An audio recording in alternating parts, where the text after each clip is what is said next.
Kung ang laro natin kontra China ang biggest game ng Gilas, ang gold medal game naman mamaya kontra Jordan ang pinaka-importanting laro na lalaroin ng Gilas version na ito. Ano ang dapat gawin ng Gilas para talunin ang Jordan mamaya?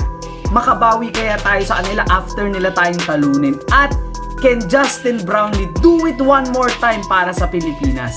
Yan ang pag-uusapan natin sa video nito. Kaya kung handa na kayo, simulan na natin to. No flat start. Yung unang laban natin kontra Jordan, parehas nga tayong mabagal ang simula. Pero tayo yung unang nakalabas sa shooting slump. Lumamang pa nga tayo ng as high as 7 points. Pero after nun, biglang nakahabol tong Jordan at hindi na tayo lumamang pa ulit sa larong iyon.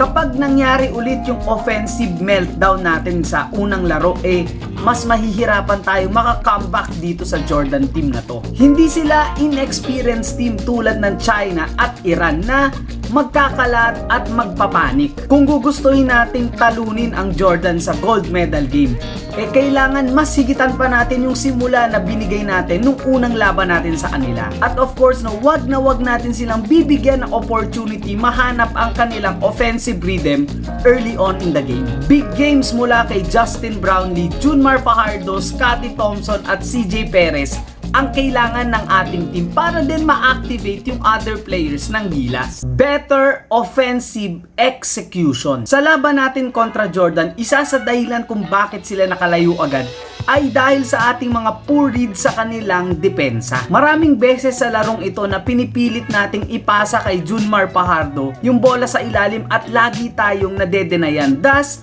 creating turnovers at pass break points para dito sa Jordan. As a team, we need to do a better job reading the defense ng Jordan at huwag tayong pilit ng plays na wala naman talaga doon. Masarap panoorin din sa mata yung modern triangle offense nito ni Coach Tim Cone. At kontra dito sa Jordan, nakikita ko na magiging effective ito kasi it promotes ball movement.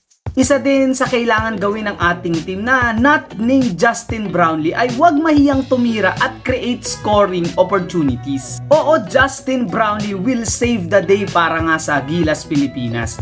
Pero hindi naman natin kailangan iasa lahat sa kanya yung offensive load natin. Make RHJ a facilitator and keep the game close. Nung unang laro natin kontra sa kanila, napansin ko na medyo passive nga itong si RHJ. Gusto niyang maghanap lang ng mga scoring opportunities para sa kanyang mga kakampi. At dahil dyan sa strategy na yan, dyan tayo dumikit at lumamang nga kontra dito sa Jordan. Pero once nakuha ni RHJ yung kanyang momentum at yung scoring rhythm niya, mauulit at mauulit yung nangyari last game. Yung tipong magkakaroon ng 8-oran, tapos lalayo na yung laro, tapos tambak na tayo. Can Justin Brownlee do it again para sa Pilipinas? Justin Brownlee has been spectacular dito sa Asian Games na to. At isa talaga ako sa mga napabilib niya sa kanyang amazing play. So far, meron ng back-to-back 30-point games itong si Justin Brownlee.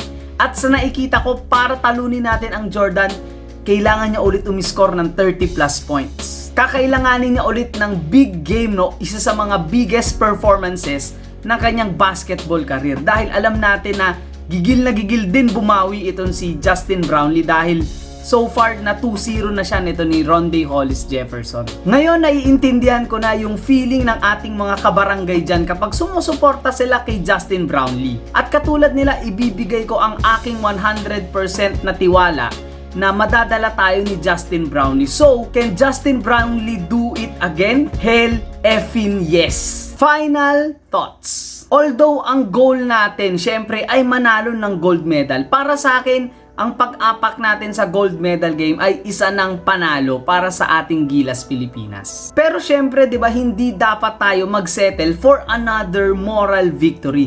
Dahil para sa akin, we have the tools, we have the system, and we have the momentum para makapture itong gold medal na to sa Asian Games. Kaya sama-sama nating suportahan ng ating Gilas team mamayang alas 8 ng gabi sa gold medal game natin kontra Jordan. At maraming salamat po sa panonood at sa suporta. Hanggang sa susunod kong video.